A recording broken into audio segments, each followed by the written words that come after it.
मुस्लिम समाज जो है, जाफराबाद के मुस्लिम समाज सारे लोग यहाँ जमा हुए। इनके जमा होने का एक ही मकसद है कि वादी जन्नत नुमा वादी कश्मीर के अंदर पहलगाम के अंदर जो हमला हुआ, जुल्म भरा और सख्त ही जुल्म भरा जो हमला हुआ, उसके ख़िलाफ़ हम लोगों ने अपने ज़िंदा दिली का सबूत दिया और हिंदुस्तानी होने का सबूत दिया कि आज हम इंडियन जो है एक फैमिली की तरह है। अगर किसी एक फैमिली के किसी एक शख्स के ऊपर भी आँच आ जावे तो हम पूरी फैमिली साथ खड़े होने का सबूत दिया कि हिंदुस्तान के अंदर चाहे जो धर्म से भी ताल्लुक़ रखने वाले लोग मौजूद है, लेकिन हम जब जुल्म होगा तो हम एक होकर और यकता होकर उनका मुकाबला करेंगे। इसीलिए आज हम यहाँ जमा हुए। इस्लाम जो है कभी भी किसी के ख़िलाफ़ जुल्म का या किसी के ख़िलाफ़ नाहक खून बहाने की इजाज़त नहीं देता। इस्लाम तो यहाँ तक कहता है कि जब तुम किसी से बात करो तो इस तरह के अल्फाज मत निकालो कि सामने वाले को तकलीफ़ हो। ये तो कत्ल की बात है। इस्लाम ने कत्ल के बारे में क्या कहा, आप सुनेंगे तो हैरान हो जाएंगे। इस्लाम ने कहा कि अगर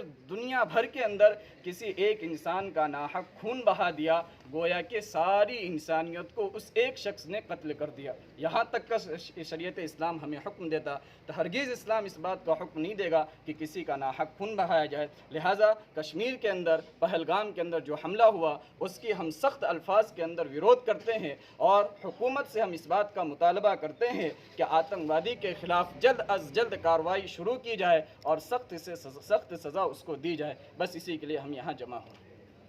જાફરાબાદ સમસ્ત મુસ્લિમ સમાજ દ્વારા મૌન રેલીનું આયોજન કરવામાં આવેલ છે અને મૌન રેલી કાઢી અને આવેદનપત્રક મામલતદારશ્રીને પાઠવેલ છે અને જમ્મુ કાશ્મીરના પહેલગામમાં થયેલ આતંકી હુમલાના વિરોધના અંદર મૌન રેલી કાઢી જાફરાબાદ મુસ્લિમ સમાજે માંગ કરેલ છે કે આતંકવાદીઓને આવી ઘટનાને વખોડી કાઢેલ છે અને સખતમાં સખત સજા થાય અને ફાંસીની સજા થાય એવી જાફરાબાદ મુસ્લિમ સમાજની માંગ છે।